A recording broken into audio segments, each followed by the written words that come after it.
I'm perfect. We are live. Nick, I don't even know if while we were talking backstage if I even asked you how you're doing and what's new. Oh, thanks. I'm doing fine. Well, as fine as can be expected after, being pretty much stuck at home for 18 months. Um, but You're uh, still but at home? I am still at home. Yes, we're not under lockdown or anything like that. But my wife is still working from home, and as a writer, I could pretty much work from anywhere. But I'm at home Makes because it easy. the place where I usually work is the New York Public Library, and it is open again. But Oh. there are a bunch of restrictions in place that it just made it seem like it's probably easier for me to just stay home and work from here. Well, and it keeps you safe, keeps them safe. It kind of helps out everyone if you have the ability to be able to do that. Why not? Yeah, I agree. I agree. It's been a long time staring at these four walls. But other than I don't mean to start this conversation with a downer. Everything's going pretty No, it's well. okay. Let me out. Let me out of my house. I need to explore. Fingers crossed. Hopefully soon we'll get this thing in control. Yes, agreed. Oh no, a zombie writer. Oh, is that Teal? Yeah, that's Teal. Yeah. Teal was teasing me earlier today because I was saying that this will be a live interview on YouTube, and he said, "Well, how will we know you're not actually a zombie writer?" And I told him the only way to find out is Maybe. to send me your brain, and if I don't eat it, everything's good. And if we do, Then he'll then know we it's a are. zombie writer. Yeah, Okay. All yeah, right. yeah. Well, we've got a zombie killer in here. This is Ethan. He's a zombie killer. So if we turn into zombies and we start eating brains, I'd be concerned that he might come and kill us. So Boy, this is that going to be a complicated show.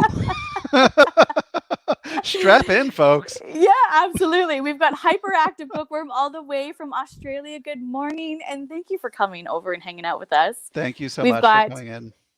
Nat in here saying hi. Oh my goodness, Wow. you are popular. We've got Linda from Linda's World of Books. Oh my goodness. Hey, we've got Alex, the bookubus. Oh my Thank God, you, Alex is the Alex. best. She's one of the people that had connected us. That and She is, Daniel yes. Brom. Yes. Yes, yes. Well, thank you so much. Daniel Brahm and I have been good friends for a long time. And yeah, yeah, it's been great to see his success as well. Both such fantastic people, both Daniel and Alex. I love Hmm. Alex's channel, her Oh yeah, content. It is she's one of absolutely my favorite stellar. booktubers. I catch every video she Yeah, puts out. absolutely. Absolutely. And yes, he says true story. He is a zombie killer, so we'll have to be on our best behavior. Uh-oh. If I had a brain, would I be a writer? No. No, No. no, you wouldn't.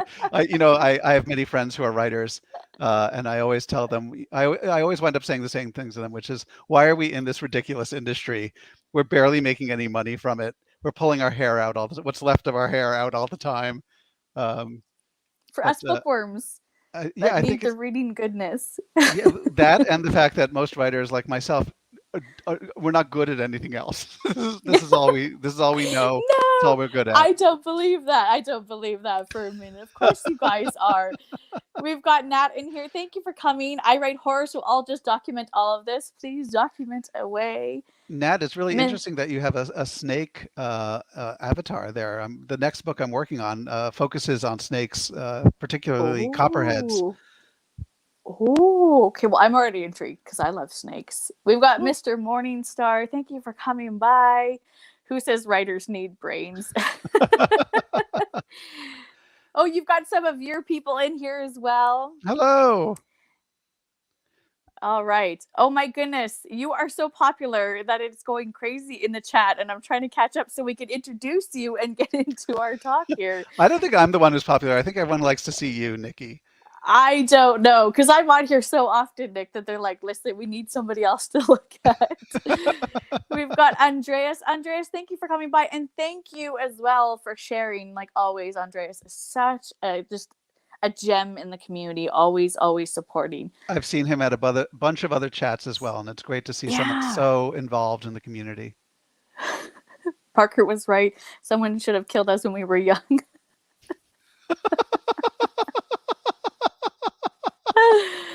Oh my my goodness. Oh, wow. It's getting real here. It's getting real. It's getting real. Okay, so this evening, you guys obviously know we've got Nicholas Kaufmann that's with us to discuss many things, but particularly his most newest release, which is The Hungry Earth. There is that gorgeous cover. You see the skull, you see the mushrooms. There's a bit of a glare on here, which I'm told is every booktuber's nightmare. Or Bookstagrammer, trying to take pictures with those glare covers. It's so hard, but that's when we get to get creative and really use our creative juices to try to figure out what to do. I was telling Nick off in backstage, I guess you could call it, is that I finished it today and I absolutely loved it. So if you guys are into weird, eerie, kind of apocalyptic type horror, it's really good. And I don't want to give too much away on what it's about, but we will dive in a little bit further. But before we go too far into talking about The Hungry Earth, I've got a generic question you've probably answered over and over and over again. Was writing always your passion? Did you know you always wanted to be an author? Yes, but it took a bit of a circuitous route. When I was a child, I knew that I wanted to be creative, and because I did a lot of creative play as a kid with action figures, dinosaurs, and stuff like that. But what I wanted to do was, and this is very specific, direct Godzilla movies. Not any movie, not just any movie, Godzilla. not be a movie director. I just wanted to make Godzilla movies because I loved Godzilla movies. They were on every weekend when I was growing up, and I just absolutely was enthralled and fell in love with them. So that sort of spun out later into wanting to write stories. And I remember it must have been about fourth or fifth grade. I wasn't a great student. I always had sort of like one ear in class, and the rest of me was just coming up with imagination, you know. So I was writing a story in class that I should have been paying attention instead. And the teacher came over and yanked it away from me and read it out loud to the class, I think in an attempt to humiliate me. The story was about a little boy, myself, I guess, who goes into a graveyard, wanders into a crypt, and witnesses a body rising from the tomb. So she reads this story to the class, and the class loves it. The class is enthralled. The class is like, that's a great story, like clapping or whatever. And whatever, you know, if it had been her goal to humiliate me by reading it out loud, the opposite happened. I became addicted to telling stories to people who appreciate them. And so in a weird way, this teacher really kickstarted my writing career. Because, I mean, if everyone had been like, that story is terrible, maybe I wouldn't have been a writer. But all the other students were like, yay, that story was great. So I was like, this is what I'm going to do, because I'm addicted to outside validation. So she failed, but in the end, she created what you are today, which is really exciting. This teacher created a monster, apparently.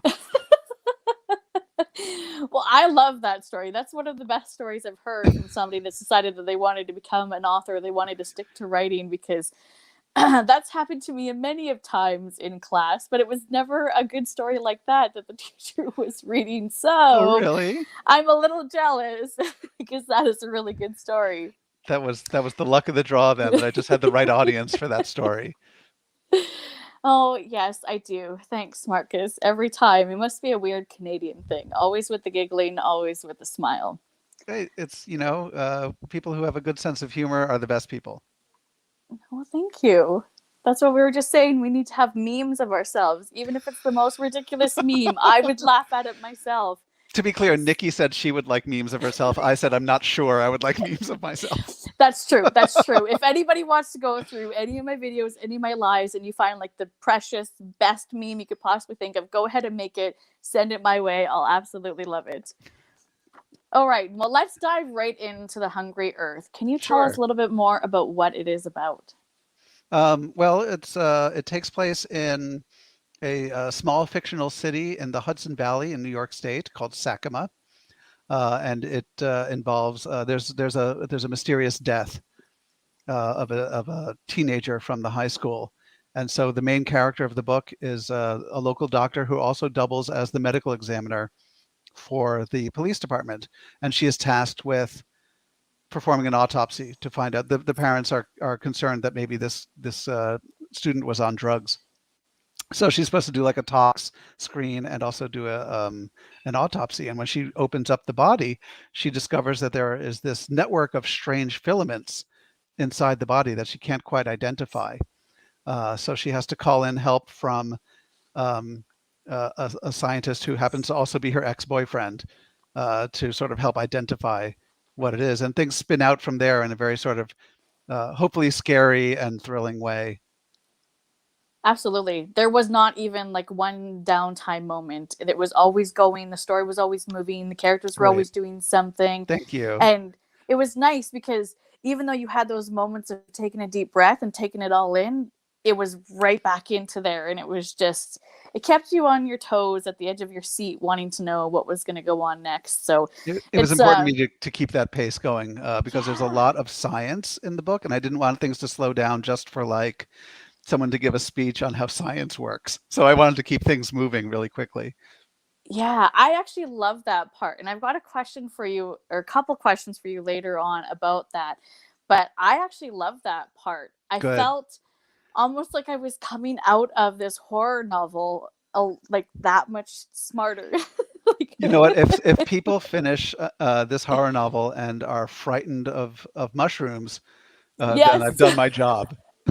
Yes, absolutely. And I don't mind mushrooms, and I don't mind cooking with them, but now I'm gonna, especially the ones that have the longer stem with the smaller tops, I'm definitely gonna watch for those ones. Those are the fun ones. Yeah. Where did the idea for this story come from? Because it's so unique. It's such a strange story. Instead of me being like, oh, I just have this idea, which is usually what happens. Well, I'll take ideas out of the air, it feels like. This one was a little different in that my agent recommended a book to me last year in 2020 called Entangled Life by Dr. Merlin Sheldrake, which is one of my favorite names in the world. And it's all about fungus. It's all about fungi and the role that they play in nature and also in our lives as people, as human beings. And I learned so much about them that was new to me. So I learned a lot that was beneficial, but I also learned a lot that was really scary. And the scary things that I read about got my mind working and really sort of lit a fire in my imagination. And maybe, well, what would happen, if fungi, which for 400 or more million years have been basically farming, controlling, and dominating insects. What if there was a sort of like a mutant fungus that decided to turn its attention from insects to humans? So I worked it out with my agent. I was like, here's what I want to write. He was like, that sounds great. And we just took it from there. And I'm so thrilled with how it came out. But I would never have had this idea if I hadn't read that damn book about mushrooms. No, we're not going to want to touch them. Yeah, we've got a few. I love mushrooms. Well, James, I'm telling you, if you read this one. Let me just say, James, mushrooms love you too. It's very true. Hyperactive Bookworm says, oh, this sounds amazing. It was really good. The book is strong, really strong imagery and characters. Yeah, absolutely. Even like your way with words and like your characters and the way you describe things. Thank you. I appreciate that. Thank you, Teal, as well, for the kind words. Yeah, absolutely. He never has anything nice to say, so it's nice to hear. No, I'm kidding. No, I like that. I like giving jabs. It keeps it fun. Teal's a very nice guy, and he's always been a big supporter of my career, and I appreciate it. Oh, that's really sweet. And I love seeing that, especially if it's people supporting authors, authors supporting authors. I always say that makes my heart like ooey gooey to see people so supportive of authors or other authors supportive of authors. And Teal is an author as well. Yeah. So it's great when we're. See, now I got to go and check out Teal's work too, because that's how it works for me is when you see them supporting each other. I'm like, hey, I got to go check out that author, see what they've got going on, make that list that's already long, even longer, because that's how we live, right? He would actually be a great person for you to have on your show one day because he's a real character and he has so many great stories. Oh, well, absolutely. Anytime. if you're still here, just No, he's poke left. me. He left because I insulted him. He's like, that's it. I'm out. I'm here supporting you, and you Screw that Kaufmann you guy. kick me. Marcus, to be clear again to Marcus and Ethan that I said I would love to have memes made of me. Just because I would be all for it. Go right ahead. Hey, the spores, the spurrier. Spores the spurrier. Oh my God. So that should be the tagline for the movie. This and mushrooms love you too. Mushrooms I love think you that too. would be. There is, I'm a liar. Teal says I'm a liar. Yeah, well, you know what? The best storytellers are always liars. No worries, James. Thank you so much. Oh, I read it as he's got to go. No, yes, you've got to get the book. If you like mushrooms, and maybe it will inspire you to write a song. James actually uses a lot of what he reads, and it inspires him to write music. Wow, so, cool. Yeah. So I think this one would probably give you lots of inspiration. Oh, I hope so. That would be wonderful. Let me know if that happens. So we do have quite a few other things coming in here. I'm going to pop them up on the screen while we go, but just to keep the questions rolling. Yeah. Were you excited for the release of this one? Were you nervous at all? Oh my God, I was very excited because it is a little bit of a change in direction for me.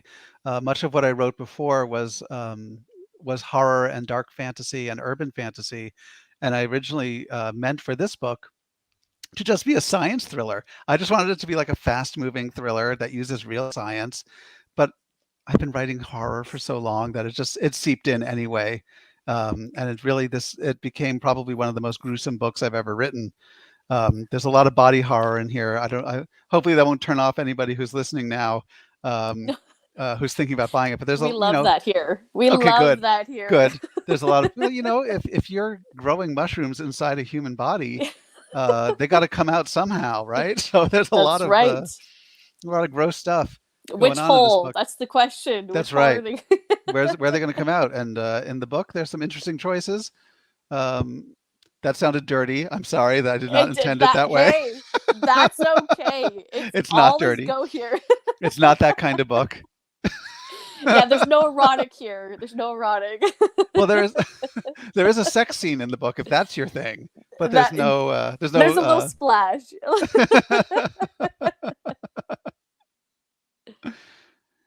So yeah, I was excited for it to come out. I was very excited to see how it was received. I think it's the best thing I've written to date. So I'm very see now hyperactive bookworm is like witch hole. Yeah, like that's right. But it just kind of sinks its teeth into, because now people are going to be thinking, okay, I love mushrooms. Now I'm going to be terrified of mushrooms, and which hole? So I mean, it's intriguing, and we're not going to give anything away. I'm sorry, you got to go pick up the book and read it for yourself. I don't want to give people the wrong idea about which holes the mushrooms come out. No. There's plenty on the body, so think of the non-dirty ones. How about that? This conversation is already off the rails. That's right. That's what happens here on Dark Between Pages, I guess. Hey, Katie, thanks for coming and joining us. Well, that's exciting because I feel like I would always get nervous. Like I'd always be concerned about what people are going to think of my new release. And if you think that this is like one of your best to date, I'm excited to go back and read some of your other stuff because this was my first experience with your work. And I loved it. Thank you. I think you might also enjoy a book that I co-wrote with Stephen L. Kent called 100 Fathoms Below, which is about vampires on a submarine. And that one took off. Like that was an Amazon bestseller. That hit #2 on Amazon. So for a minute, and I do mean a minute, it was selling better than any Stephen King book. And I will always hold on to that. I mean, it was literally a minute. It was literally like one hot minute, one day. But I was selling more than Stephen King, and I was like, I will hold on to that for the rest of my life. That counts. I would have been celebrating that moment. Absolutely. Teal, I love that. There are no non-dirty holes if you do it right. Teal, go away. What are you doing? No. Try to bring the conversation back. Go back to your room. So you already touched on it a little bit, but I should say I was now this is going to make me sound like a creeper. I was creeping through your Amazon page and I was putting your other work in my wish list so that I've got it there waiting for when I can get to it so I can go and check it out. Thank So you. yeah, it's probably there. I didn't bother reading the synopsis. I was just like, click, wish list, click, wish list. It's funny when you talk about how you don't know how a book is going to be received, but I was really surprised that within the first week of The Hungry Earth being published, it became an Amazon and Barnes & Noble bestseller. Wow. Which was in ebook form, which was really exciting and really unexpected. And I'm so grateful that this book is finding its audience and that people are really enjoying it. Oh, it's really good. It's really good. Thank you. I finished it today. I like binge read it. This is one that's easily, you can sit down and finish it in one sitting. It's not that long. Yeah. No, but it's so, sorry. I'm just going to see if I can move my light a little closer because we are losing daylight here, apparently here in Canada. Yeah, no, it's easily consumed one sitting, or, we could space it out between a couple, but it's just so engaging and there's so much going on. Thank you. Yeah, I'm diving into my other questions before I'm even prepared, but that's part and parcel of the conversation. I'm open to any questions. Except sorry, witch holes. Jay. Except for witch holes. Yeah, let's not go back there. We've surpassed that now. Sorry, Jay, we've already started without you, well before you. So the party's here now, I guess. So you were talking a little bit about the research, the science into this. I would assume that there would be so much research. And I'll say that when I was reading it, I'm not a scientist. I'm not a professional. I don't study fungi myself. But I felt like it read as if somebody that does wrote this, because it seemed like so I just couldn't imagine, like my mind was blown the amount of research that you would have had to put time and dedication in for this. I did a lot of research for it, but you know what? The research phase was like the most fun part of writing this book. There's so much about fungi I didn't know. And it's all just cool. It's all just really cool. I mean, a lot of people are familiar with the Cordyceps fungi, which is the one that sort of creates the zombie ants, right? So we know that about that one from there was, the really popular video game, The Last of Us, uses that particular fungus, and M.R. Carey's amazing book, The Girl with All the Gifts, used that fungus as well. So I didn't want to use that one. But there were so many other ones to choose from. The one that really fascinated me and that sort of blossomed into the main idea of this book, there's a particular kind of fungus whose name I can't recall, and I'm terrible at Latin. But it lives in the center of the nest of leafcutter ants. So leafcutter ants are these ants that go, they're in, I think, South America. They're in the Amazon jungle and whatnot. And they go out all day and they cut little bits of leaves. And for the longest time, scientists and insectologists thought that the ants were eating the leaves, but they're not.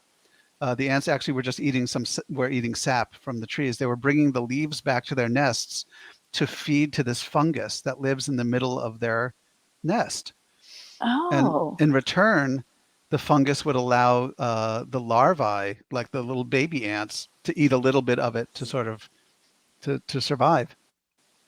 But so scientists call this fungus ant mutualism, because they think both of them are getting something out of it. But I don't think both of them are getting something out of it. I think that this fungus has dominated these ants and is basically like, I will live in your nest where I will be free from all sorts of dangers and you will serve me. Right. Yeah. So the ants go out all day and they bring back leaves to feed to this fungus. And it's like, oh yeah, maybe your babies can eat from me once in a while, like, whatever. But it's just, it struck me less as mutualism and more as a god and its worshippers. So that was the main idea of the book. Like, what would happen if this fungus was able, through the use of its spores, to sort of take people over and dominate them and have them worship it, right? Because I think that's what's going on here. I think those leafcutter ants are entirely enthralled to this fungus that lives in its nest. And it was just so weird and creepy to me. And it gets even weirder, Nikki, because there are scientists who have discovered that the ants can now figure out if the leaves that they're bringing to the fungus, if the fungus doesn't like them. Like they'll change up the menu. Oh, like, oh, you don't like these particular leaves? We'll go get other leaves from like farther away in the jungle. That's not mutualism to me. That's like these are No, servants of the fungus. Which now that I think about it, servants of the fungus would have been a great title for the book. that is so interesting. You're gonna make me want to go and do my own research now. I've got to pull this out. Sorry. I was always saying in my live shows, if somebody purchased the book, whether they purchased it before or during, that I need to have a big bell that I can ring. So Thank you, Mr. Morningstar. These little Christmas bells. So thank you, Mr. Morningstar. When you do get to it, we'll have to chit chat because I need somebody to talk to about it other than the author himself. Because I mean, I can go full deep dive and I can gush all about it, but it's cool to be able to experience it with another reader too, right? Yeah, that's cool. Thank you, Mr. Morningstar, and I'll check out the beauty. Thank you for the recommendation. Absolutely. So Laurie was wondering, what is your favorite part of the research? Just discovering really new and interesting things. Like I never realized how into weird science I am until I started researching this book. Yeah. And I just there are things in the natural world that are both awe-inspiring and horrifying, and they are beyond anything that we could imagine. For the book that I'm writing now, which is sort of a follow-up to The Hungry Earth, it's a sequel to The Hungry Earth, featuring the survivors of this book. Oh, I'm so excited for that. Okay. One of the things I was researching was petrifaction, which is turning to stone. So in the book, a dead body has turned to stone, and they have to figure out how this happened because it shouldn't happen. Like that doesn't happen every day. Human bodies can't turn to stone. But again, like with The Hungry Earth, I wanted to keep the science as accurate as possible. So again, human bodies can't turn to stone, but they can calcify. There are things that can happen. So in my research, I discovered there's this place called Lake Natron in Tanzania that is considered the deadliest lake in the world because any animal that goes into it, which is usually birds, if they dive in looking for fish, turn to stone. And this is real. This is real and actual science. I was like, oh my God. So how does this happen? Well, first of all, it's a very high salinity level in the lake. Like it's a salt lake, and it's in the desert. So whenever the water evaporates, the salt level just gets more and more. But there are salt lakes all over the world, right? There's like the Great Salt Lake in Utah. There's the Dead Sea. So what makes this different is the fact that there's also a volcano right next to it. And the volcano is constantly spewing out this really thick, heavy mud that is rich in something called natron, which is a natural sodium. And it's the same material that the ancient Egyptians used to mummify bodies. So that's pouring into the lake constantly. So this superheated mud makes the lake like 300 degrees or something like that. And then the salt mixed with the natron makes it very sort of makes it a preservative.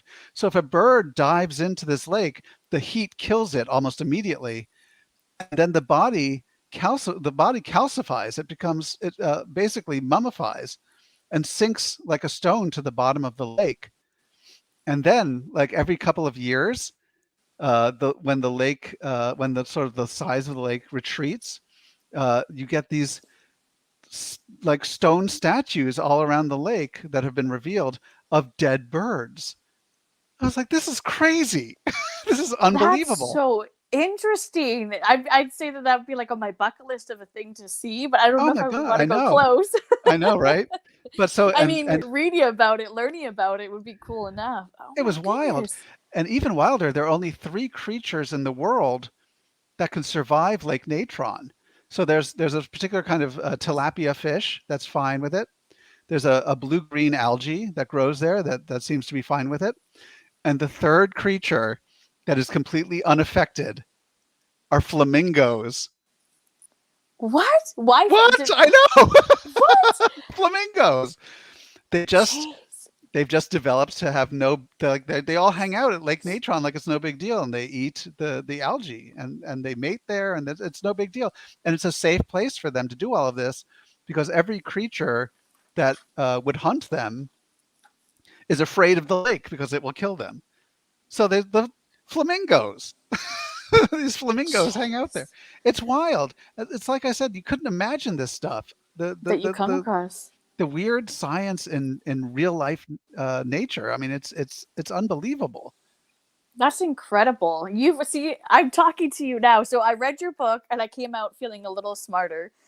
Now I'm speaking to you and I'm coming out of this feeling a little bit smarter. Nikki, this is the first time anyone has ever felt smarter for talking with me. So I appreciate that. It is genuine. It is genuine. I'm just going to catch up on our chat here. Hyperactive Bookworm says, "Oh my god, I have to get the book. I love that Leafcutter Ant story." Yes, absolutely. And when you do, come back and chat to me about it. Oh, that's an answer to Teal. Year of the Author. Hey, Katie, thanks for coming. Hey, Nat. Wow, it seems like a lot Juicy. of people know each other in the comments. That's really cool. Yes. Yeah, absolutely. A lot of them are regulars, which I absolutely love. I got to apologize again to Juicy because we don't talk much outside of live shows that happen with either my show or other people's show. And I thought I could have sworn I had heard somebody refer to Juicy as a female. And then last show that Juicy was in, I said she, and he said, "Whoa, Nikki thinks that I'm a female." So I apologize again now that I get to speak to you. I didn't have a way to be able to reach out to you, Juicy, to properly apologize. So, Last of Us. Yep, Some that of uses these the may same not the make sense if cordyceps. we have to. Yes, absolutely. Geek question. There's an episode of Doctor Who called The Hungry Earth. Any influence at all? No, no, there are no Silurians in this book. But I think it's cool that you were able to catch that reference. Somebody bought it? Sorry. Laurie, you Purchased. are Oh, so wow. sweet. Yes, Yay. absolutely. When you read it, come back and talk to me about it. But let me just get back to Doctor Who for a second because I've been watching and talking about Doctor Who excitedly since I was 9 years old, and that first syndication package of like the first 4 seasons of Tom Baker's Doctor Who came to the U.S. It's one of my favorite shows. It still is to this day. I don't miss it if it's on. I was aware that this title was already used in an episode of Doctor Who. But it was just the perfect title for the book as well, for reasons you'll see when you read it. Um, but I'm so glad you picked that up and that there's another Doctor Who fan out there. Yeah, absolutely. A geek out moment. I love the geek out moments. Prepare to surrender Yes. at the Flamingo Overlords. I would like Listen, to be a flamingo so I could go to this listen. piece of water. I think when humanity's time is up, and hopefully that's millions of years from now, and not like next week. That's right. I don't think it's the flamingos that are going to take over. I think it is the fungi, and I'm I think so completely too. serious about that. They have Because the they have future is millions. fungus. The future is fungus, like they say in The the book. future is fungus. They have millions of years on us in terms of development and in terms of farming other life forms. Uh, oh, this is another cool thing I discovered, and this is also referenced in the book. Um, Back in the late Devonian age, which we're talking like 490 million years ago, when most life was still in the water and very uncomplex, the largest life form on land was fungus. Was this 28-foot tall towering pillar of fungus called Prototaxides. And when I read that, I was like, oh my God, they've been, they've been around since fungus has been around since before the dinosaurs. Yeah. They have such a head start on us, and they will be here long after we're gone. I agree. And that is like the perfect line in the book. And I know that Jason referenced that when you were on his channel, The Future is Fungus, right at the beginning of the show. And that right there intrigued me. I was like, I've got to read this and see what they're chuckling about. And as soon as I got to that, the first time that it was said in the book, I was just like, oh my goodness, it's so true. And everything that you're saying and in your descriptions of everything, like I said, the research that went into this, I Thank felt you. like I was sitting there and not necessarily watching because I was reading, but reading this science show. But it was so incredibly entertaining and it was eerie and it was dark. So it was captivating. Your characters were incredible. I loved all of them, Oh, both like thank the main you. characters and the supporting characters. Some of them you just like hated and you just wanted to like shake them and like choke them a little bit, but I still love them. They get theirs. They get what's coming to them. That's right. You have to have all of the emotions in there, right?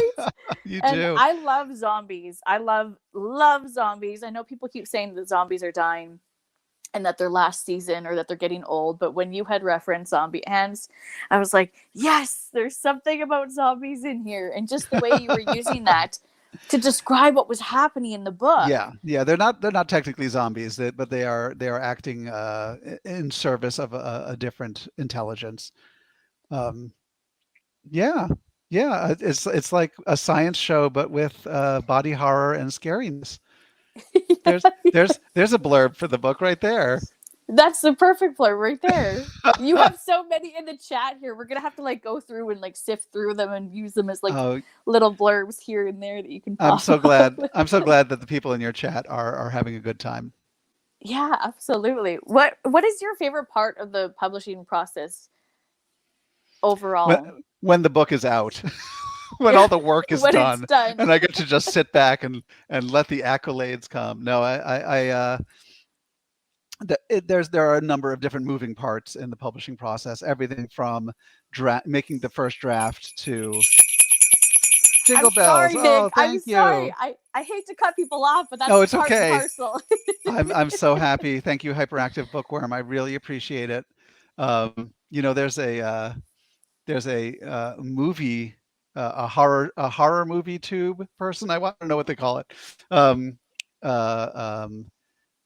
Spooky Astronauts. She's great. She talks about horror movies all the time, and every once in a while she'll do a live feed with another friend of hers. And whenever somebody sort of donates money to them, they say "Hail Satan."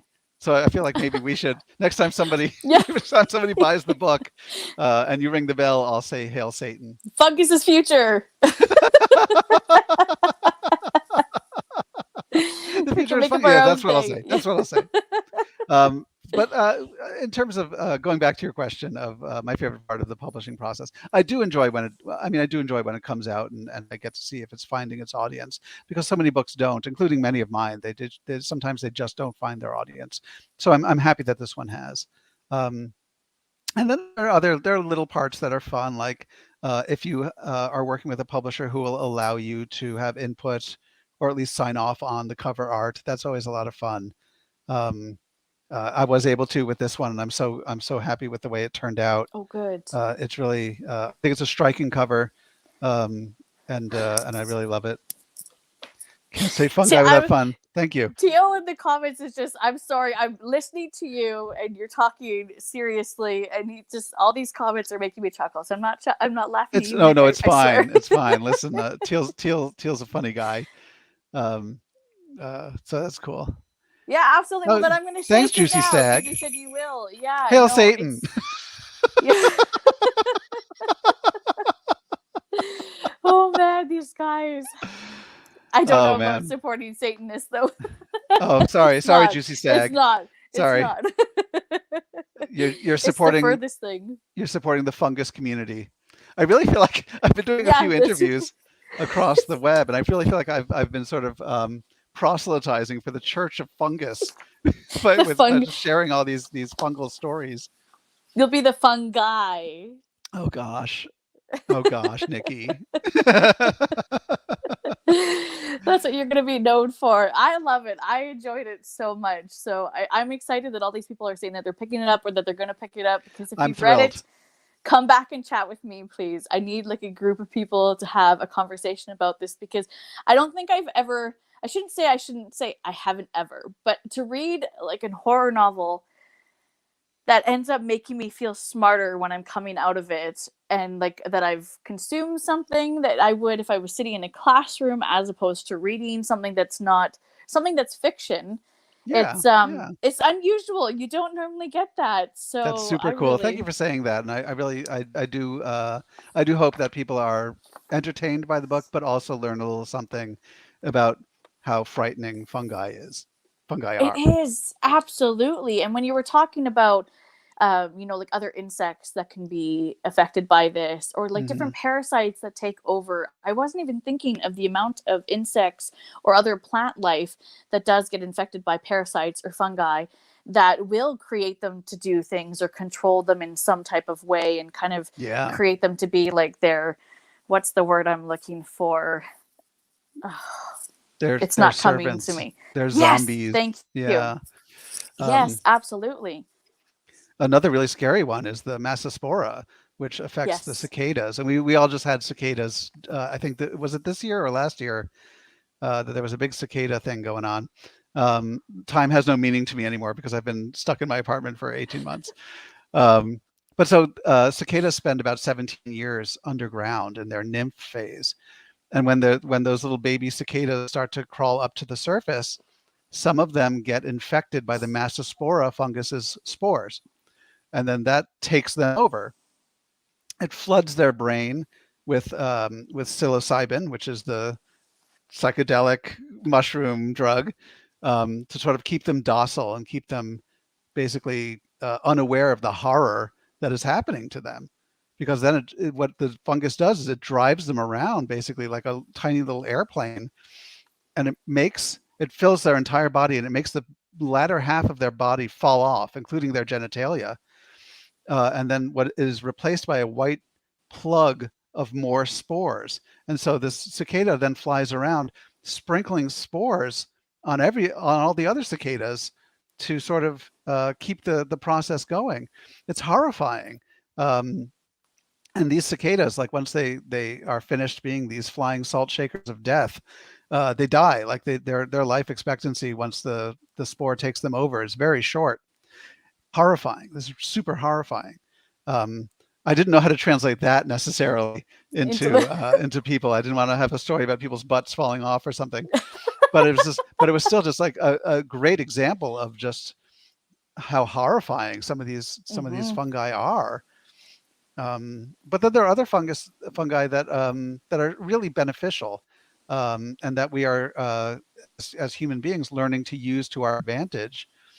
Um, a lot of medicines come from fungus. A lot of um, transplant medicines and stuff like that. Also, I'm a huge Diet Coke drinker, and I discovered that the citric acid in Diet Coke, it doesn't come from citrus like I thought it did. It comes from no. fungus. Yeah. So we're drinking. Look, I'm drinking it right now. There you go. Yeah, there you go. The citric acid comes from fungus. And one of the other things that there's a lot of R&D going on with fungus right now. And one of the things that they're working on is creating these temporary structures out of fungus to use as barracks or emergency shelters or what have you. And then when they're no longer needed, they will just sort of decompose naturally without causing any toxins, introducing any toxins to the ecosystem. That's fascinating to me. Oh, I'm laughing at these here. Oh, yay. Okay. Yay! Hail Satan! Yay. Oh, hail And Satan then twice! You also bought 100 fathoms below. Hail both Satans! that's right. And mushrooms over pineapple on pizza. Teal, you're killing me over here. Teal, I'm you know I like my Hawaiian pizza, Teal. listen. People say pineapple does not belong on pizza. I am a yes, so I'm right there with you. I I think enjoy tastes it. fine on pizza. I like pineapple as Yes. a snack. I'll just eat pineapple on its own too. Yeah, absolutely. Now you can add on your fungi on there too, and you're good to go. You know, I used to put mushroom on my pizza all the time, and now I'm starting to worry. Now I'm starting to think maybe I shouldn't. Well, there's something terrifying about it because you took something that is realistic in life and that does happen, and there are certain, insects, plants that are expecting or experiencing this, but Hmm. to take it over and I was kind of, I mean, I was being bad because I was at work and I had finished the book and I was starting to research it myself. I didn't deep dive like you did, but I was seeing that there are some different funguses that will affect humans, not as far as this that you go to in your book, but I thought to myself, this is terrifying because if this was real or if we were dealing with some type of, like it could just wipe everyone out. But Before we go on, I did want to mention here that Linda's like, OMG, it's on audiobook too. Yes. And I did purchase the audiobook because I was talking to Nick and I wasn't sure if I was going to get it in before our live show. And when I saw that it was on audio, I bought it right away and it was so good. She did such a good job, the narrator, and a friend of Nick's. So yes, that's my dear friend, Linda Jones, wife of author John C. Foster. And she is, we were so lucky to get her to narrate the book because she is in hot demand right now as an audiobook narrator. And I couldn't be more thrilled with the job that she did. Well, now she's going to be even more in demand because now everyone that's listening to your book is going to be like, I need to figure out more from her. Yeah, no, she's great. She's really great. I ate so much pineapple one. 2 whole pineapples. Oh my God. Sick. James, no. Listen, pineapple is a juicy and sweet treat to have, especially on hot days, but moderation in all things, I guess. That's right. Moderation, like everything. So I've got a hard question for you, but maybe it's not because you kind of already, I don't know, maybe you've already answered it. Do you have a favorite piece of yours? You did mention that this is one of your best that you've put out there, you think? I think any writer is going to point to their newest work and say, this is my favorite, because it's still new and shiny in our minds. And when we look back at older pieces, all we can see are the flaws. Why did I use that word there? Why is the sentence so clunky? Stuff like that. So yeah, I'll say The Hungry Earth, but I'm actually very fond of 100 Fathoms Below also, which was my previous book, the vampires on a submarine book. I think that came out really well. It was received really well, and I'm proud of it. I'm proud of the work that Steve and I both did on that. Well, and that would be terrifying too, because how would you get away from vampires if you were on a submarine? You're kind of stuck. Exactly. Yes. And working on that book is it taught me a lot that I later used in The Hungry Earth, because we wanted to keep the submarine science and the life of the U.S. Navy as realistic as possible. And so I took that when I started writing The Hungry Earth. I wanted to keep the science as realistic as possible. And I think we did a good job in 100 Fathoms Below, and I think I did a good job in The Hungry Earth. Oh, well, if you did anything like you did in The Hungry Earth, then it was top notch because, like I said, I felt like I was reading something that was realistic, and that just made it that much more terrifying. The worst thing that I discovered when I was researching life on a submarine was something called hot racking, which is basically has to do with your sleeping arrangements. There are only 1/3 as many bunks on the submarine as there are people on the submarine. So you actually you work, sleep, and have time off in 6-hour shifts. And so you're basically sharing a bunk with 3 other guys. It's just you get it for 6 hours, then somebody else gets it for 6 hours, and then somebody else gets it for 6 hours. And I can't imagine what that must be like. Just like, just smelling the body odor of other people while you're trying to sleep, like in that bunk. Like, oh my God, it must just be awful. Oh my goodness! This is just one of the reasons I would be terrible at working on a submarine. I wouldn't want to do it. That and the fact that it's so claustrophobic. There's nowhere to go. And that was one of the things that we decided to do in the novel. When there's a threat on the submarine, there's nowhere to hide. There's nowhere to run to, which made it, I think, pretty scary. I don't think I could do that. I would just be thinking of like scabies or something if I was sharing bedding with somebody else. I wouldn't sleep. Am I going to get athlete's foot from the other person? Like, I'd be like, no, I'm good. I'll make a pot of coffee and I'll sleep sitting up for the night. One thing I could never find, and I hope I have it wrong, but I think maybe they don't change the sheets that often. I hope I'm wrong about that. I hope that there's some information I didn't find where they change it between each racking, but not for me. Or if things have changed, over the years, and a little more cleanliness.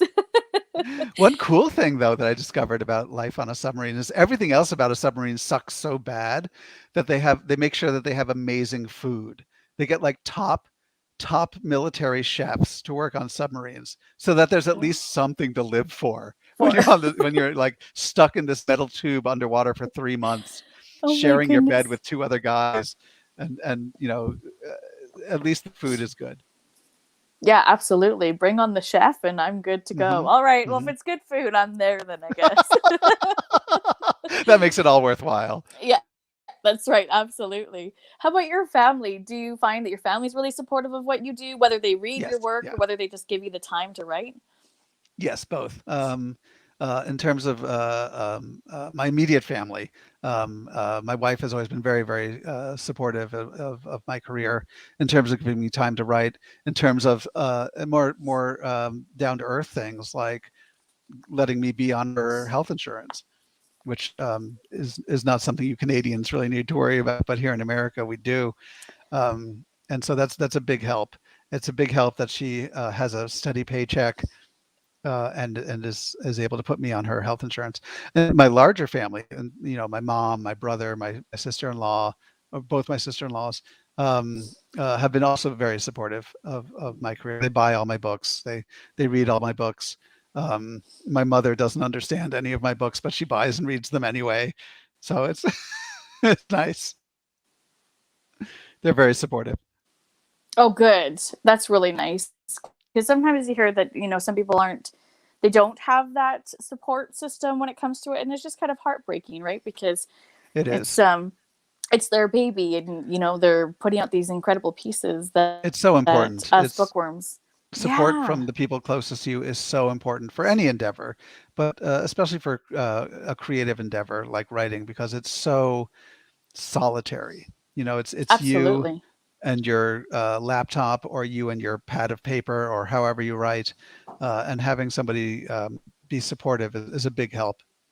Absolutely. And support can come in many different ways, like I said, even if they don't read your work, do they just give you the time to be able to sneak off and go read, especially if you've got like a young family, kids, anything really helps. Absolutely.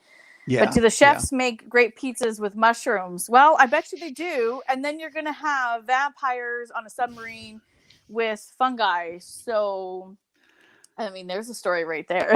There's that reminds me of something that we didn't put in the book. We should have had some garlic in the kitchen. So what just happened is Nikki told me this was going to happen. She'll be right back. Usually at around this time in her streams, she gets kicked off, but then she gets to come back on. In the meantime, this show is mine now. Oh, here she is. See, I didn't go anywhere. What are you talking about? I've been here the whole time. StreamYard just, they're like, that's it, kick. Yes, yes. I was just saying that we should have made use of the garlic in the kitchen in the vampires and the submarine story, but I think we decided to go in a different direction. Well, now I better read that one and figure out what direction you went for that one. Hail Other than Satan. other than writing, what else are you interested in? What other hobbies do you have? Um, what other hobbies do I have?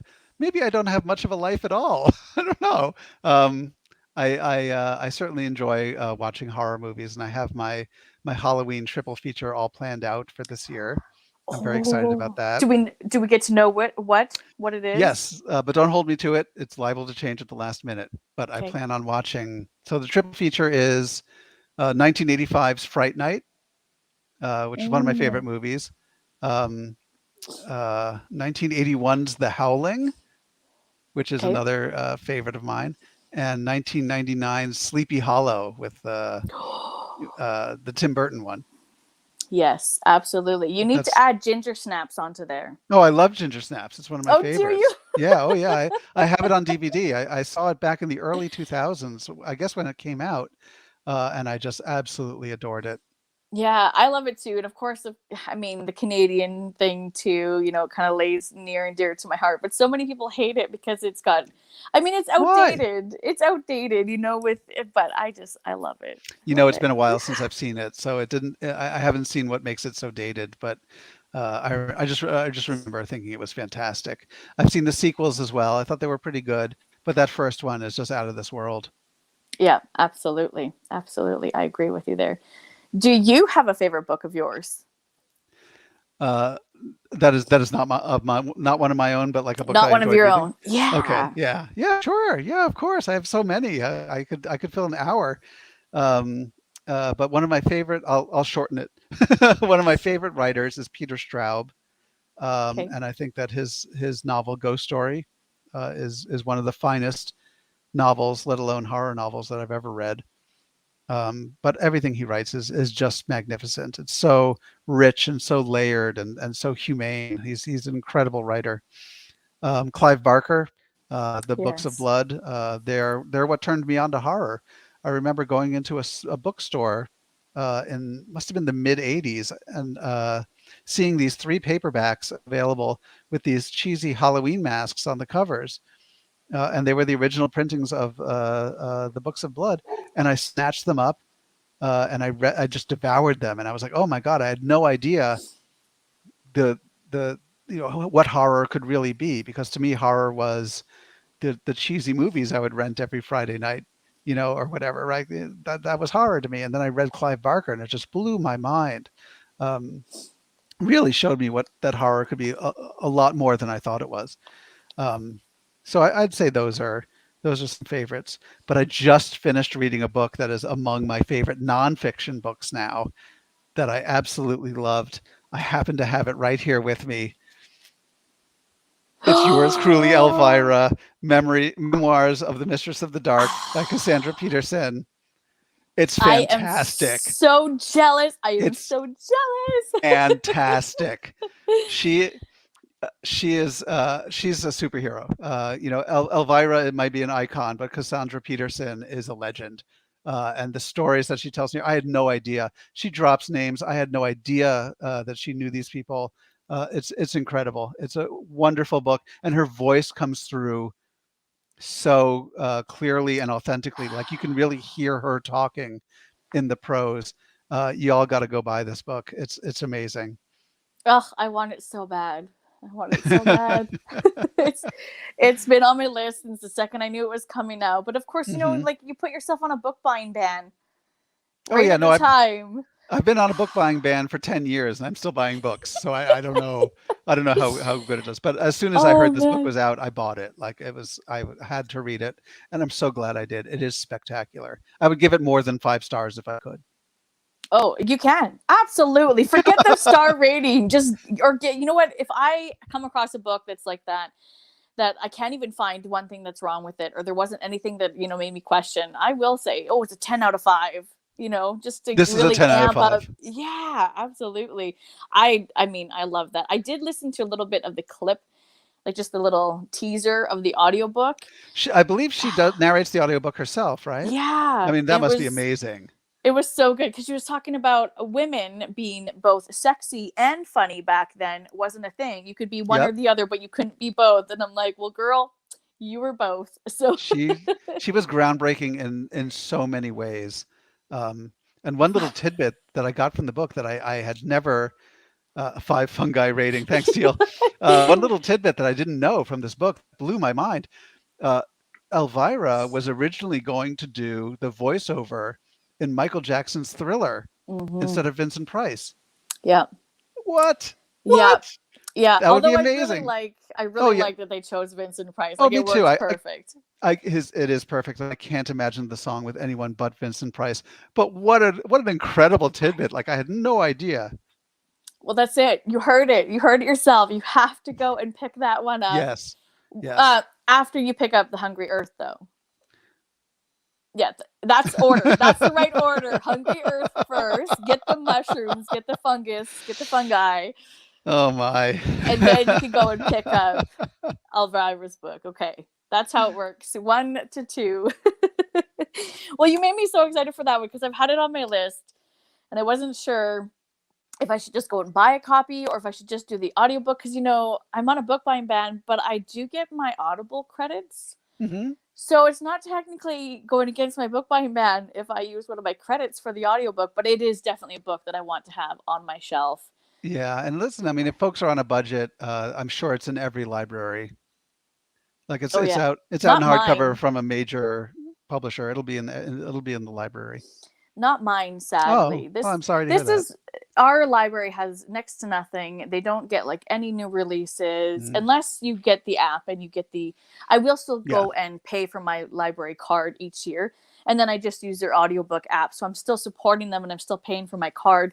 But unfortunately, no. No. Okay, James doesn't have to ask his question, which is funny, James, because I do have it written down. I always use your question because I love it. James came in one day, and ever since I ask it almost every single show is, how much of a story do you have planned or prepared before you put pen to paper? That's an interesting question. It's when an idea first comes to me, it feels so fully formed in my brain, even though I don't know the characters yet, I don't know the arc yet, but the idea itself feels like fire. Um, that's sorry to interrupt, but that's my cat back there. She is 16 years old, and it's just a photo bomber. But anyway, so Cuddling in there. No, that's okay. I think that's so yeah, sweet. no, she knocked the lamp over, so that's how I knew she was awake for a second. What's happening? um, uh, uh, so what I do is I start mapping out the story. And so I'm definitely someone who outlines first. So I take the time to map out the story, write it out, and then make whatever changes I need to make, and then I set about writing it. And I usually go through about 2, 3, or 8 drafts of the book before I'm happy with it. But I am someone who outlines first, with the understanding usually that the outline is just sort of a suggestion. There's certainly been times when I do a very detailed outline, sometimes including dialogue and descriptions. But then there are times when I'll get to a part of the outline where I have a certain character say something and I realize they're not in this scene. They're off doing something else now. So I give myself that kind of leeway. But I would not be able to. I've tried to write a novel without outlining and I can't finish it. I get No. stuck too often. I need to outline it first. Yeah, I could see that. I like to be very organized, so I would see myself doing the same thing. If I was ever to dabble in writing, I would need an outline or something. You could Mhm. polish up, things could change or shift here and there, Absolutely. Yeah. but need to have the good idea of the story, what's going to happen all the way through. There's some people that can write the first chapter and the last chapter and then just fill in the middle, and I'm like, how do you, like, I mind boggled. There are there are great writers out there who don't outline, who just they do what's called discovery writing, where they just write through it and they find the story and all that stuff. That's not my process. I'm envious of those folks. They're great writers, but it's not something I can do. No, absolutely. It's a real Zoom meeting now. A cat. Hmm. That's right. Yes, that's the famous Olympia. She's 16 or 17 now. She's a real grand dame. Dynamite just released a comic miniseries, Elvira Meets Vincent Price. Well, I mean, Cool. eyes go big. I need to check this out now. They knew each other well in real life, Cassandra Yeah. and Vincent. And there's there's an offhand reference in the book where she talks about how Vincent Price taught her to cook fish in her dishwasher. What? I mean, Vincent Price was a gourmet chef. He actually published a bunch of Yeah. cookbooks, but I cannot imagine him cooking fish in a dishwasher. Dishwasher. I wish saw I wish I somebody knew how to cook do it. that. No kidding. I saw somebody on some live video that cooked a steak in a coffee machine. I'm not going to do that. No. When I see videos like that online, I'm like, I'm skeptical. Sometimes I think that they might be Heat not up the true. grill. Well, and I'm thinking to myself, and he made noodles in the top half, so where the water was dripping through. Well, it was actually just vegetable stock that was dripping through. The noodles were being cooked, and then he put vegetables in with the steak. And I'm like, so you're cooking the steak with vegetables, and the vegetables are You're sitting in basically there. boiling the steak. Yeah. And he was like, oh, it takes 5 minutes, quicker than putting it on the grill. 5 minutes, 5 minutes. And he kept repeating himself. So next thing you know, the video was like 35 minutes long. I'm like, 5 minutes, hey, the steak would have been done and on my plate, and I would have been eating it in this time. Right. So it's neat that you say in a dishwasher. My goodness. I wish she had expanded on that. But maybe I'm glad she didn't also. Yeah, exactly. So I have a couple of fun questions for you. Mhm. I like to ask these ones all the time as well. If you could rewrite a classic, it doesn't have to be horror, and put your own spin on it, which one would you pick? What a fantastic question. That's a really good. I'll give credit to Robert Otone. He's like, he had that question one day when he was on an interview, and he's like, I loved it, and I have snuck it and kept it ever since. That's awesome. Boy, that's a tough one. Because what I'm trying to think of is a book that I enjoyed, but that maybe didn't end the way I like, or something like that. Um, but I'm just not sure. Uh, oh gosh, you've It's stumped me, Nikki. hard. You've stumped Well, me. it's all right. That's it. It's the first. It's the first time. That would be a hard question though, because It's it's a a tough classic. question. You know, how do you take a classic and write it your own and make it good, or any better than it was, and not get people mad at you? Right, right. Um, gosh, what book? No, I can't think of anything. I'm so sorry. What I'm a terrible guest. I can't think of any No, book that I would do this with. that's okay. It's a hard question. I've had even people say The Secret Garden, things like that, and they would put their own horror twist on it. And I'm like, oh, like I could That's cool. I could feel that, right? So some answers have come across and I'm like, how would you even think about that? Okay, here's another hard question for you. Could you sum up The Hungry Earth in 3 words? Future is fungus. I love that. Yes, you took my favorite line. That works perfect. That line is spoken by my favorite character, at least the first time. Victor, who's sort of this Hunter S. Thompson type, who's living off the grid and growing psychedelic mushrooms in his basement. He was my favorite character to write. I loved him. And at the end, where he's just, I don't want to give anything away. You guys have to read the book when he's just like, ha ha ha, suckers. I was like, I had to give that moment to Victor because he earned it. I thought, I already loved you, Victor, but I love you that much more now. He's a great character. And now that I'm writing the sequel, I'm like, oh, I wish I could use him again. I want him to be in all my books. All of them, every single one. Future is fungus. I love that. We're going to have t-shirts meet up. A horror version of Green Eggs and Ham. Amazing. Amazing. That would be a good one. Yes, a t-shirt saying the future is fungus. Yes, you need to have that as your logo for everything.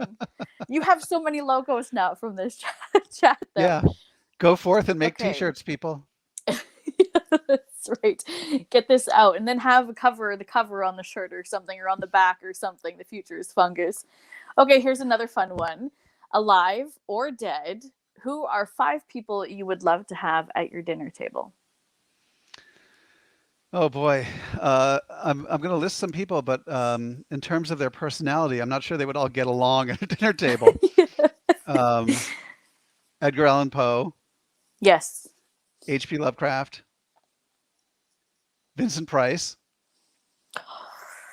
Roddy McDowell. And I think for the 5th one, who would I add? Maybe, Clive Barker. Oh. I would have Clive Barker. He would be the one living person at the table, along with these 4 dead folks, and he would probably love that. But yes, I would pick all of their brains about so many things. That would be a very fun and probably cantankerous dinner, because I mean, Poe was deeply. He was a depressive. I mean, he was depressed all the time when he wasn't drinking. Lovecraft just hated everybody. So I mean, I don't know what kind of conversation I'd have with him. But I think folks like Vincent Price, Roddy McDowell, and Clive Barker would be fantastic conversationalists. Oh, absolutely. And to pick their brains and, oh my goodness, the knowledge and things that you would come out, the ideas that you would come out with. That's but you're right. I don't know if everyone there would get along. So you might have a little bit of fighting, or a little bit of, heads slamming against each other. A little bit of hot heads there. But I think those are the 5. So I see Andreas said he would love to read my take on The Mask of the Red Death. And I will say no to that, because I think The Mask of the Red Death is perfect on its own. That is one of the great horror short stories. So yeah, I don't think I could improve on that one bit. No, it is really hard. It's a fun question to ask, but I mean, they're classics for a reason, right? So Totally. It's really hard. Okay, maybe this will be a little bit easier. What would be a book that you wished you would have thought of and that you would have written? I mean, I could be super mercenary and say Carrie, because Yeah. then I would have his career, right? To have a king book. Check. But there are certainly plenty of great novels out there where I was just blown away and extremely jealous. Um, and I think maybe Peter Straub's In the Night Room, which is it's just sort of a ghost story. It doesn't seem like it doesn't may not stand out amongst his oeuvre, but there's this concept at the heart of it that just blew me away, and I was like, oh my god! It's so there's this idea in the book where every time a new book is being printed, like you're publishing a book, there's a cosmic error, a cosmic mistake, and one copy of that print run is the book that is like the perfect version of the book that was in the author's mind before he started putting it down to paper. And as an author myself, like that totally resonated with me. Like, because there is this perfect idea every time you want to write a story or every time you want to write a novel. And when you start putting it down on paper, it starts to get clunky and it doesn't feel the same and all this stuff. So this idea that there's a cosmic mistake that creates this one perfect version of the book that was the one that was in the author's mind at the start. Like, I wish I had come up with that concept. That's just so beautiful to me. And so that definitely made me jealous. I would love to have written that. Yeah, absolutely. Absolutely. That sounds really good. The story of the Elephant Man, only we discover his secret identity was Jack the Ripper. Man, write that story. Write that story. That sounds good. Do it. Lewis, you got to jump on that now. See, jump all on of these it. are really good ideas. I would read all of these, all of them. The pub. True that Ellen Datlow edited a Poe anthology, and it had some really good pieces in it. Yeah, some great stuff in it. I've read that one. Absolutely. Definitely, well, that's some really great stuff in exciting. Well, you mentioned some of the people that inspired you with your writing style or authors that are in the writing world. Who is somebody or even a handful of people that inspire you outside of the writing world? You know, whether it be a teacher, a grandparent. This is going to sound really weird, but Tina Fey. Oh, Tina Fey okay, I really love that. inspires me. She's not just funny. I mean, she's hilarious, but she's not just funny. She's a writer. She's an actor. She does activism on the side. I mean, I think she's not just someone with a great career. I think she really seems like just a really great person. So I'm really inspired by Tina Fey, which is the weirdest answer. Like it feels like it's out of left field. But I can't lie. Tina Fey really just inspires me. No, I'm loving your answers because they're so different, you know, because I mean, most people, of course, like a grandparent or a mom or dad, it would be where somebody would, you know, naturally go to, but you wouldn't think of Tina Fey, but you're true. And she's got she can have like dry humor.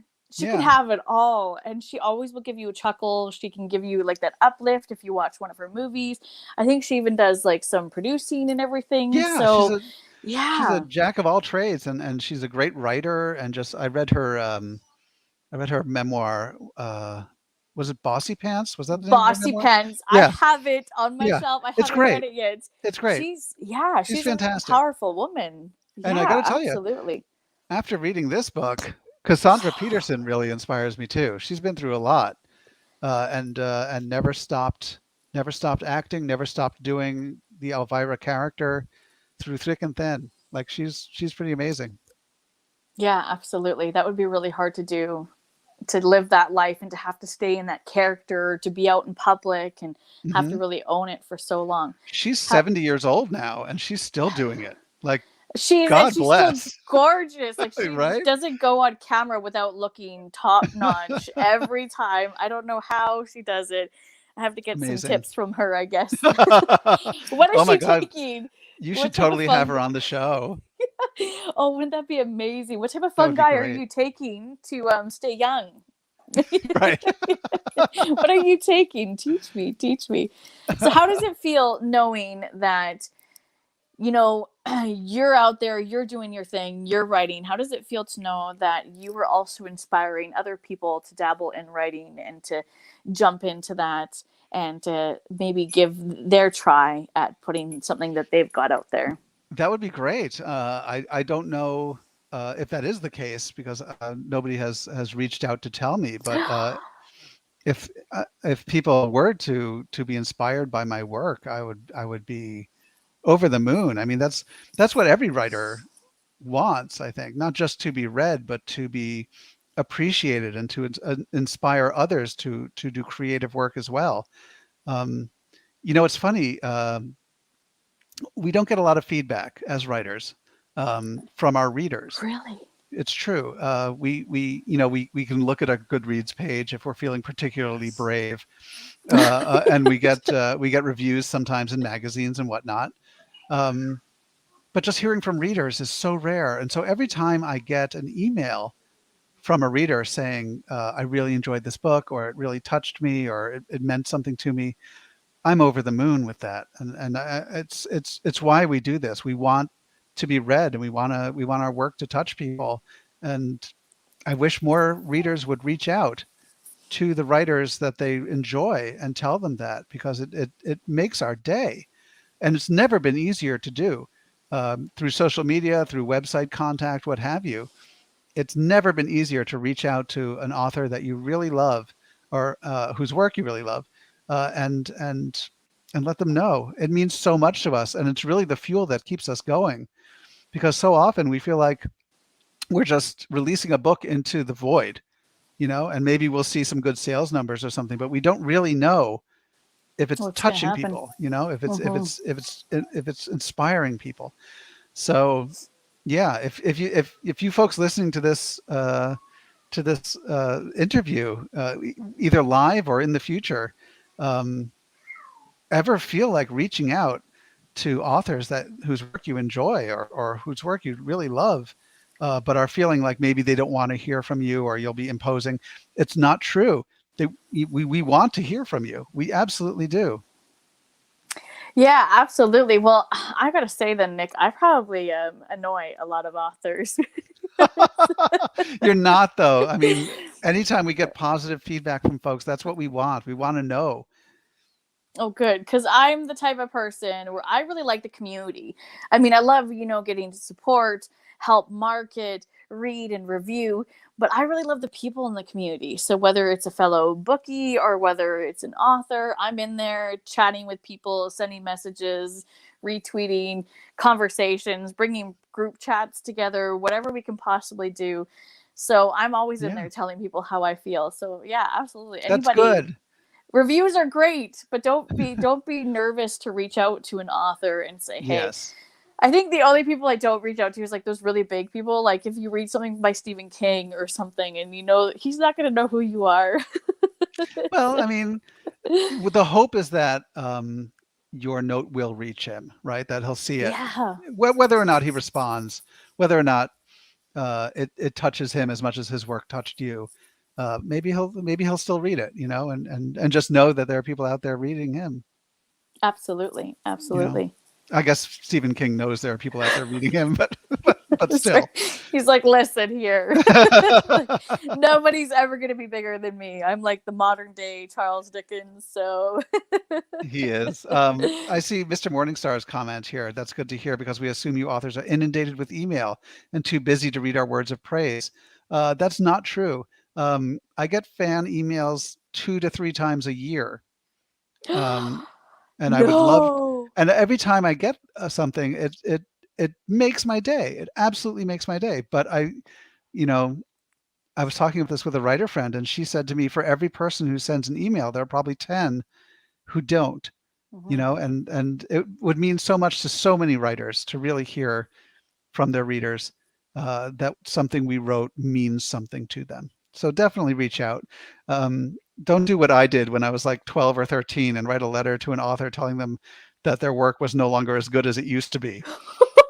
I look back at Hey, that. I look back at that and shudder. I hey, if can't you were being imagine. honest. I can't. I can't imagine what that author must have thought, opening up this piece of this letter from 12 or 13-year-old me and being like, "What the hell?" So don't do that. We don't want to hear that, but we do want to hear the good stuff. We do want to hear if something meant something good to you.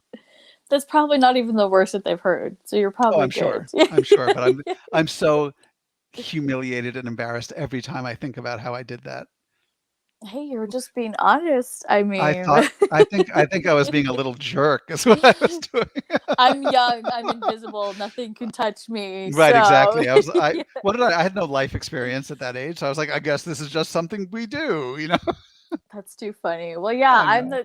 it's good to know because I know I've heard, and I don't know too much, but I've heard that, an author seeing a negative review, that it's like a no for you to approach them, Oh even yeah, just to no. say thank you for the review, even if they didn't like it. I hear that's a huge no in the community, and I'm like, oh, that's No. too bad, like, because maybe people that are, ripping the book apart or giving a really negative review, if the author goes, hey, thanks for the review, even though you did like it, maybe it would make them go, oh, I am being noticed. I don't think an author should respond to good reviews or bad reviews. I don't No. think an author should respond to reviews at all. Um, but I think that's different from fan mail. Um, I've Yes. seen people post a bad review of a book and tag the author, and it's like, why? Why would you do that? What are you trying to ruin their day? Like what? Yeah, exactly.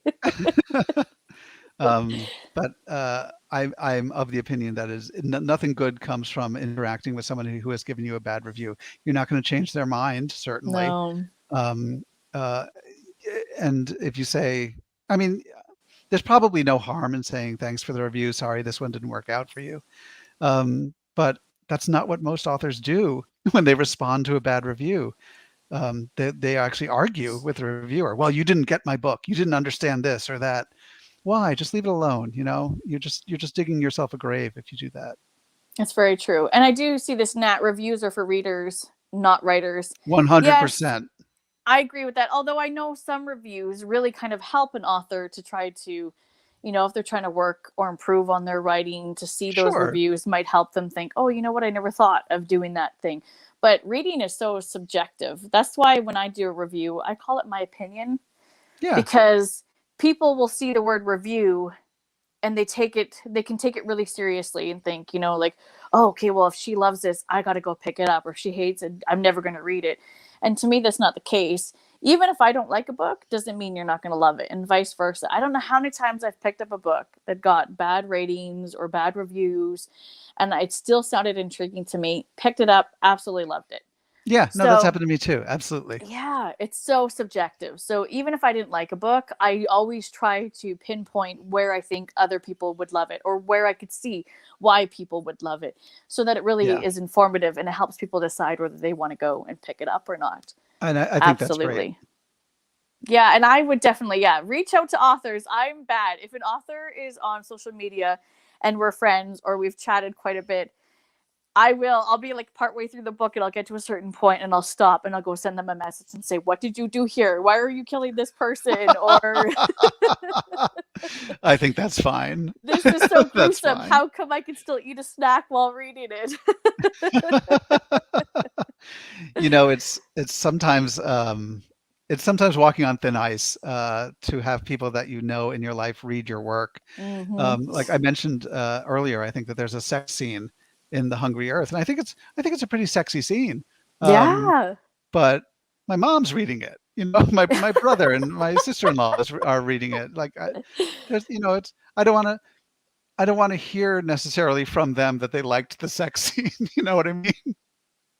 No, that's very true. Leave your review. I'm not going to read it. Yeah, that would be a little uncomfortable for sure. Yeah, Yeah. yeah. Luckily, that hasn't happened, but it's in the back of my mind because I know that there's a pretty central sex scene in this, an important scene. So anyway, I don't know. I'm just rambling now. No, that's okay. That's okay. Yeah, sometimes bad reviews will even make you want to go read it even more. Yes, absolutely. Sometimes on like a book that's like overhyped, I will trickle down to the negative reviews Mhm. first to see where they're sitting and why they didn't like this overhyped book, right? And then Right. I'll kind of go my way up. Opinion is a good way of thinking of it. Well, I just think, like if you purchase something from Amazon or something and they want you to leave a review, you're reviewing the cup itself. Did it come damaged? Was there any dings? Was the the picture on it peeling or anything like that. To me, that's a review to help people decide whether they think it's good quality or not. Yeah, that's what But all for a reviews are about. book, yeah, but for a book, Is it's this not book good worth your quality. hard-earned money? Yeah, absolutely.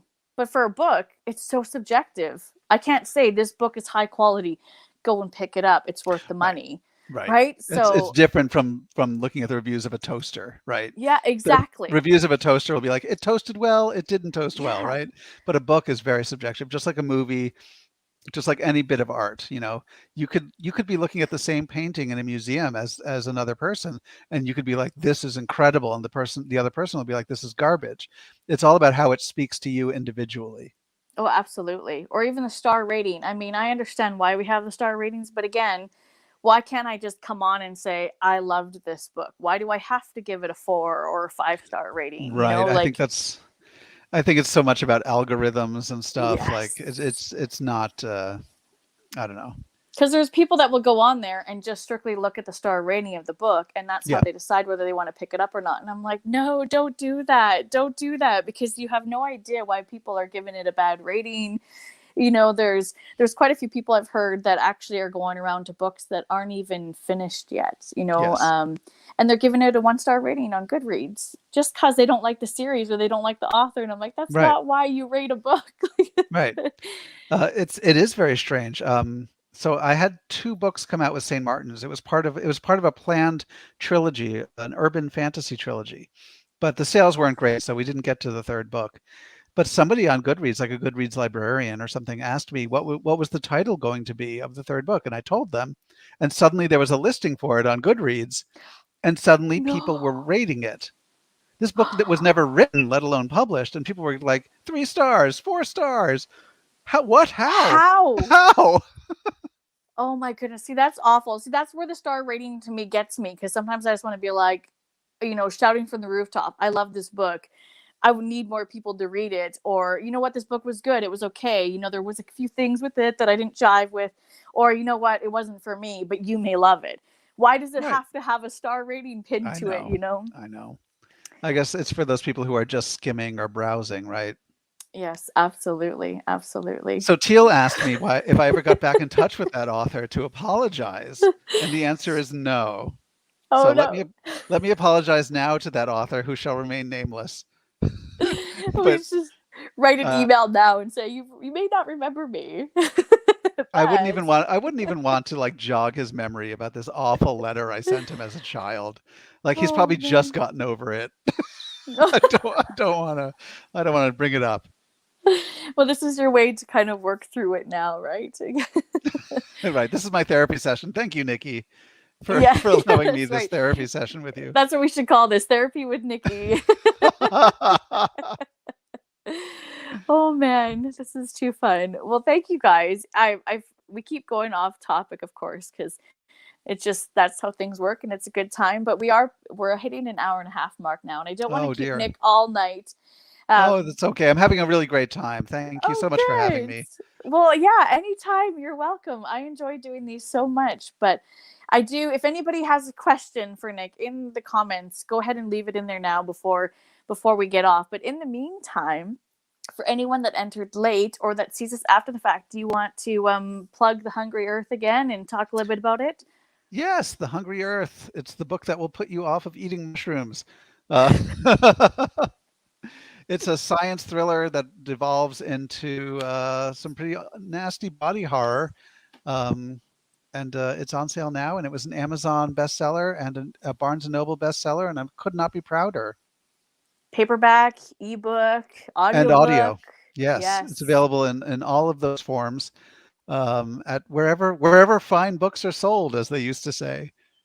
Well, that's very exciting. And I'm glad that it was on audiobook too, because I do find like a lot of indie or small press, you can't necessarily find it on audio, which I understand because True. it's very expensive to have an audiobook made. But I mean, it sure helps when your list is really long and you really want to get to a book right away, because there's only so much time in a day where you can sit down and physically read, but an audiobook could go anywhere with you. So So true, and I'm thrilled that you enjoyed the book and that you liked the yes. audio. I'll let Linda Jones know. Yes, please do. She did a fantastic job, and now I'm going to be watching for her work pop up. Please do. Well, Thank you very much, Nick, for coming and taking the time to talk to me, talk horror, movies, classics, and definitely about the Hungry Earth. It meant so much to me. I had such a good time.